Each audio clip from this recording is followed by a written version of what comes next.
E aí pessoal da net, aqui é o Felipe de novo no canal Mundo Seiya. Chegamos finalmente ao final, ao final do maravilhoso capítulo 118 de Next Dimension, que resume tudo aquilo que o Masami Kurumada planeja pro fim de Saint Seiya, que vai acontecer na saga do Olimpo, tá? Então o Kurumada, ele provou nesse capítulo que ele não esqueceu do planejamento que ele fez lá atrás, né? Ele não esqueceu, ele não desistiu e ele não abandonou Saint Seiya, né? Ele provou tudo isso nesse capítulo. A gente vai falar muito sobre esse capítulo, mas primeiro dá o like no vídeo, se inscreve no canal, manda vídeo para os amigos de vocês que possam ser interessados em ver mais coisas sobre o universo de Saint Seiya, Cavaleiro Zodíaco. Também peço para quem quiser e quem puder, dá uma ajuda no Pix do canal com apenas R$8 mensais. Você pode fazer parte do grupo de WhatsApp do canal Mundo Seiya, ou também, se você quiser ajudar, né, no grupo de membros, é o mesmo efeito. Faz parte do grupo de membros, você consegue fazer parte do grupo de WhatsApp do canal Mundo Seiya também. E gente, comenta no vídeo, esse é o última análise de capítulo de Next Dimension. Então comentem no vídeo para ajudar, né? Os comentários ajudam muito o algoritmo do YouTube a fazer esse vídeo e esse canal chegar a cada vez mais pessoas, tá? Então comenta no ao vivo aí, comenta depois também, depois que esse vídeo sair da estreia, que vai me ajudar muito. Pessoal, vamos lá analisar o capítulo 118, o final de Next Dimension, Ventos do Amanhã. Vamos lá?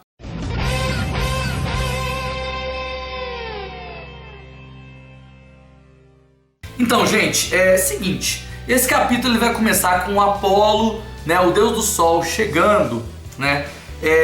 Ele chega puxado, né, pela carruagem com 3 cavalos, era para ser 4, mas aí no caso ficaram 3, né? E nós temos aí uma coisa interessante, né? Foi teorizado que os cavalos eram os outros anjos da comitiva do Apolo. E de fato eram, viu gente? De fato eram. Eu queria acreditar que não, porque eu não gostei dos anjos terem a mesma armadura do Toma. Eu gostaria que as armaduras tivessem diferenças pequenas, mas de fato as armaduras foram exatamente iguais às armaduras do Toma. E eu não acho isso muito bom. Preferia que as armaduras fossem diferentes. Então a gente tem aí que as armaduras dos anjos são como se fossem uniformes, né? E todos os anjos usam o mesmo uniforme. Pelo menos os anjos da comitiva do Apolo usam exatamente o mesmo uniforme, a mesma glória de Sleeping Angel, né? Na verdade, a gente achava que Sleeping Angel era, vamos dizer assim, o nome da armadura do Toma em específico, mas é só a forma Object, que é chamada de forma Sleeping Angel, né? Então, não faz tanta diferença, né? Bom, então esse é um ponto que eu posso falar pra vocês que eu não gostei em relação às armaduras, tá? Eu gostaria que fossem armaduras diferentes, né?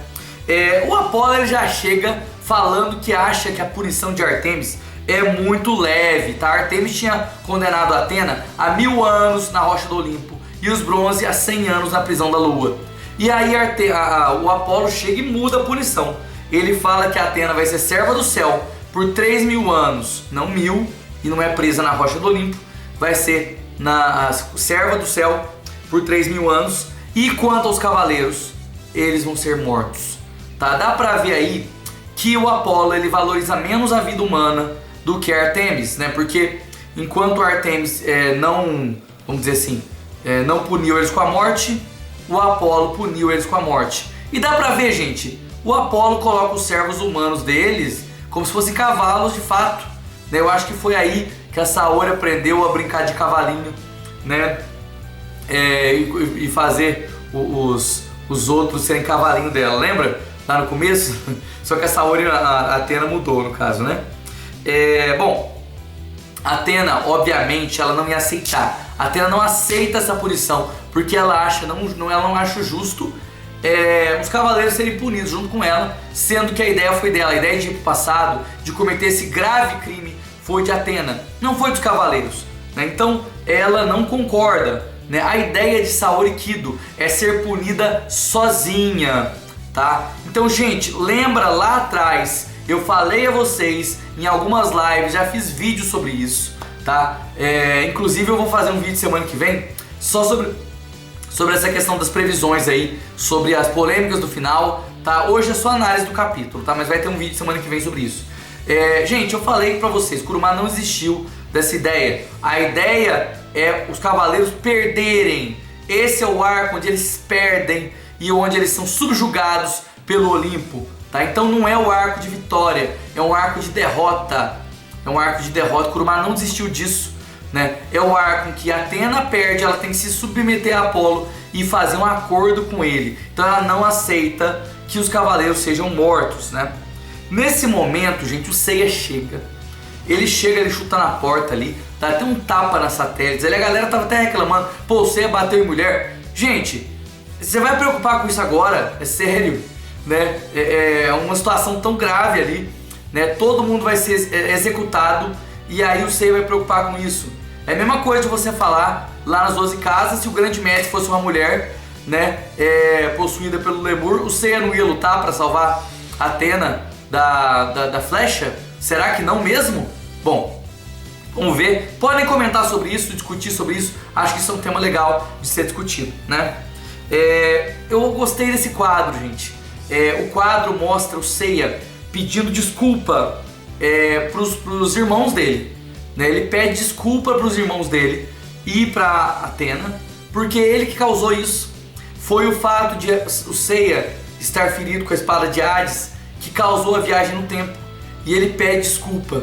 E você vê a cara de felicidade, satisfação de Shiryu, Yoga, Shun e Ikki, de ver o Seiya vivo, né? E ver que a missão deles foi cumprida, né? Então assim, esse foi um ponto pra mim bem emocionante, só de ver eles conversando com ele e eles falando, não foi nada, né? Não foi nada ter ido pro passado para te salvar realmente não foi nada, a gente faria mais, né? Então assim, eu gostei bastante.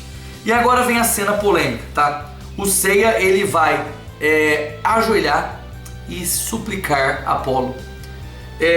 Eu vi muita gente reclamando disso, tá? Que o Seiya não se ajoelharia perante um deus. Só que vocês têm que ver o contexto, tá? Por quê? Gente, Apolo não é o vilão da história agora. Apolo está cumprindo uma decisão, né?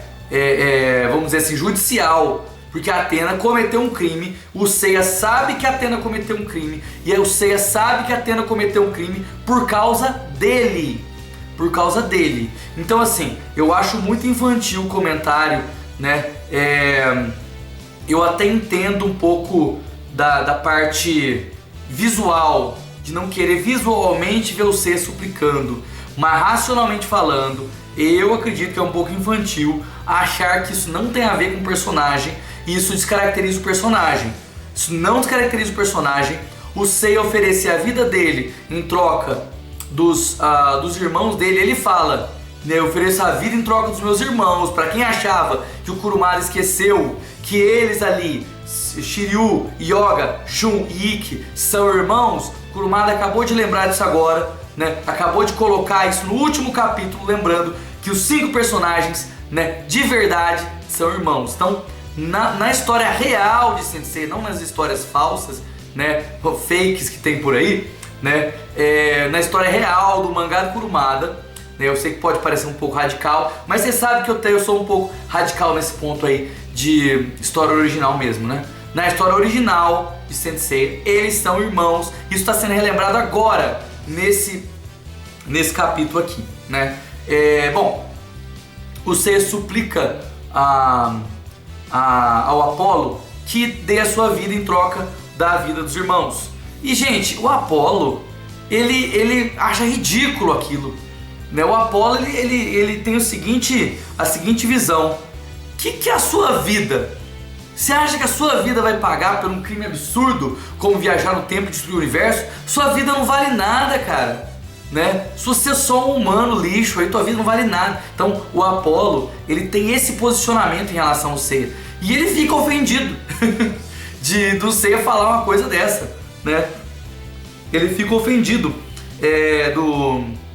do Seiya falar uma coisa dessa, né? Em algum momento do capítulo, né, até já passou essa parte, mas o Apolo até diz que se Zeus souber disso, né, vai acabar destruindo a Terra, né? E ele até filosofa um pouco, né? Às vezes é verdade mesmo, às vezes a gente devia mesmo destruir a Terra mesmo, deixar tudo com nada, né? O Apolo dá uma desabafada aí em relação ao que ele pensa. Não que ele vai fazer isso, a gente vê que ele não vai fazer isso, mas ele filosofa sobre destruir a Terra e ainda coloca aí ainda faz referência a Zeus como Imperador Celestial mais uma vez, né?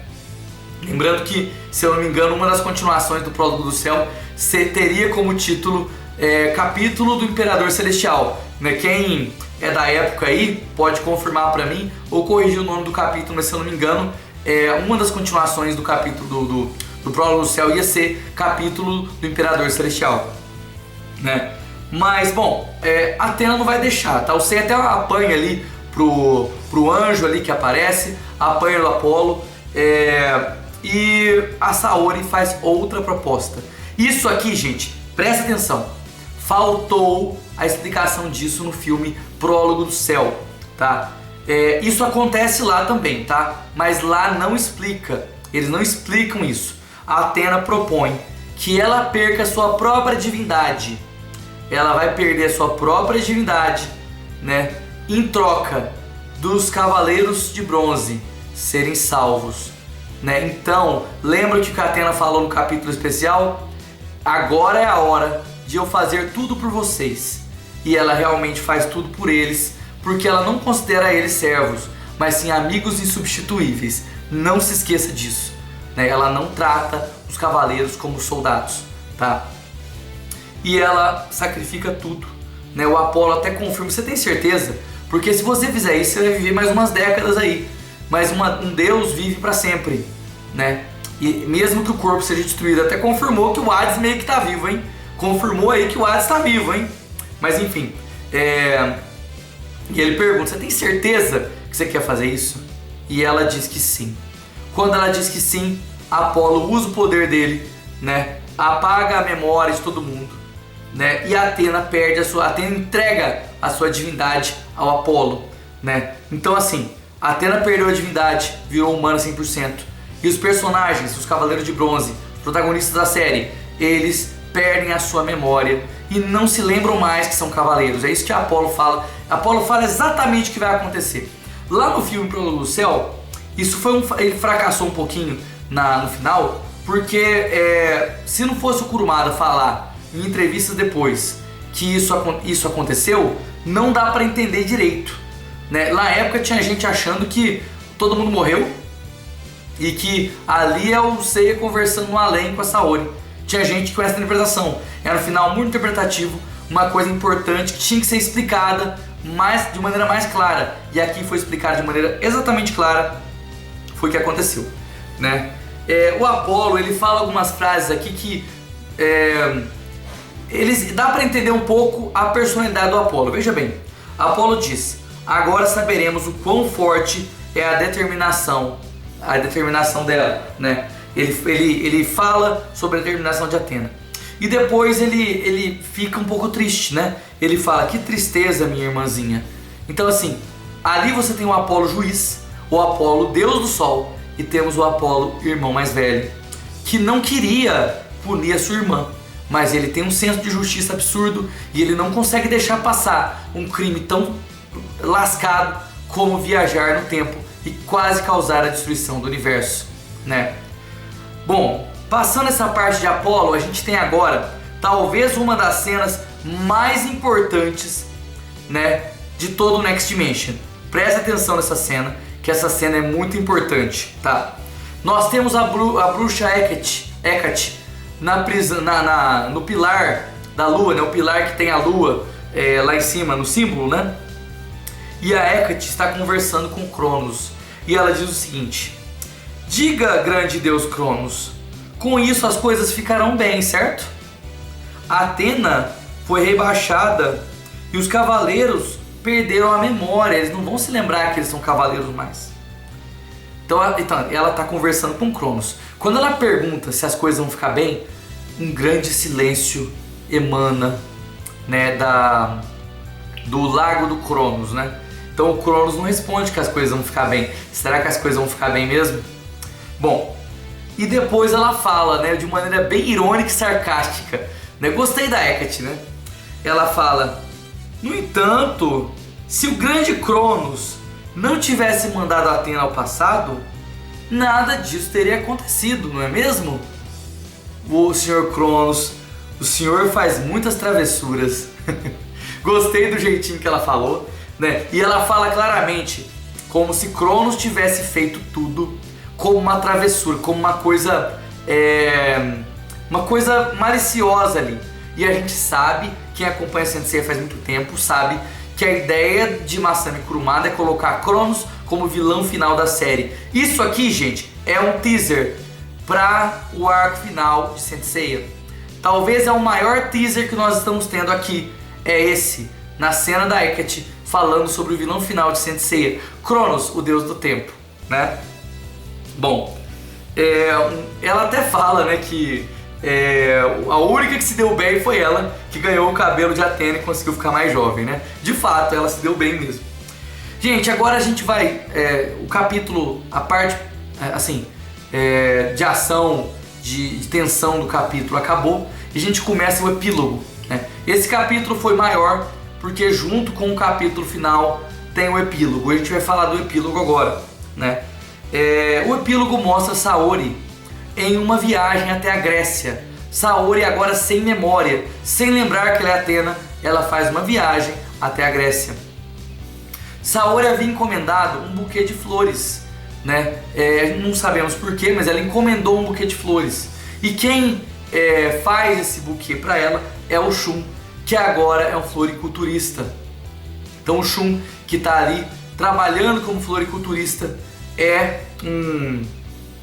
vamos dizer assim, tá ali com os cavalos, né, numa charretezinha, né, ele deve trabalhar com flores e tal, né. O complicado é a idade ali. Será que passou o tempo ali? Será que aí já passou o tempo? A gente não sabe, né, porque às vezes na arte é meio complicado de ver. Mas me digam aí, vocês acham que aí é imediatamente depois? Ou será que aí já passou anos, né? Bom, a Saori, ela comenta que esse lugar traz uma nostalgia para ela, né? E ela pergunta sobre uma escrita que está na parede. Shun então responde que essa escrita apareceu lá repentinamente, né? Ela apareceu do nada ali. Pergunta, por que a escrita, o testamento de Aiolos, apareceu do nada nas ruas da Grécia? Sendo que aparentemente, pelo visual, o santuário estaria logo atrás ali, né? Parece que está meio invisível, né? Com uma névoa, mas o santuário estaria logo atrás e o testamento aparece lá embaixo, abaixo de onde está o santuário. O que aconteceu? Será que foi a alma do Aiolos? Será que foi o Cronos? Será que foi alguma outra divindade que colocou ali o testamento do Aiolos para que eles se lembrassem, né, de que aquele homem, né, o maior homem de todo o universo Saint Seiya, deixou a eles, né, aos jovens que lá chegaram, né, deixou para eles Atena. Será que alguém queria que eles lembrassem disso? Bom, não sei, vocês podem escrever nos comentários aí o que vocês acham, mas assim, eu chorei muito quando a Atena olha para aquele lugar e ela diz que aquele lugar traz para ela muita nostalgia. Aquele lugar que ela passou como bebê, né? Quando Aiolos escreveu o testamento, a Atena estava com ele, né? E ela estava lá no santuário durante aquele período, e aquele lugar onde ela lutou várias batalhas ao lado dos protagonistas, né? Bom, nesse momento a gente tem uma cena muito melancólica, tá? Que, bom, é a cena final do mangá, né? Onde ela passa do lado de um Seiya que agora está viajando. Não sabemos o porquê, mas eu acho que quem assistiu o Prólogo do Céu imagina que o Seiya está viajando, procurando a sua irmã, né? Com a mochilinha nas costas ali. E ele passa por ela de olhos fechados, e ela passa por ele. Eles não lembram um do outro, né? E ela chora, né? Por algum motivo. A mente esquece daquilo que passou, mas o corpo e o coração têm suas próprias memórias, né? E nesse momento acaba, né, 18 anos de mangá, né? Eu diria aqui que esses 18 anos, vamos dizer assim, eu estava na escola quando esse mangá começou, né? E eu não reclamo de ter demorado 18 anos para acabar. Eu acho que assim, a vida da gente, ela passa e a gente vai acompanhando como se fosse uma rotina da gente, né? Não fosse como se eu tivesse que... não é como se eu tivesse que ler esse mangá para fazer outras coisas na vida, não. O mangá de Saint Seiya Next Dimension, ele faz parte da minha rotina, né? Eu vou acompanhando, vou aproveitando, né? E se demorasse mais, tudo bem, tá? Eu não ia reclamar, né? Mas esses 18 anos foram muito importantes, né? E eu digo para vocês que não acabou, né? E virão mais anos e anos. Por quê? Porque a saga final de Saint Seiya, né, planejada pelo mestre Kurumada, vai vir. Um abraço a todos vocês que acompanham, né, e acompanharam aqui o Mundo Seiya desde que eu comecei a cobertura aqui nesse canal. E eu vejo vocês falando de Next Dimension no sábado, no NDcast especial. Até mais, pessoal. Tchau, tchau.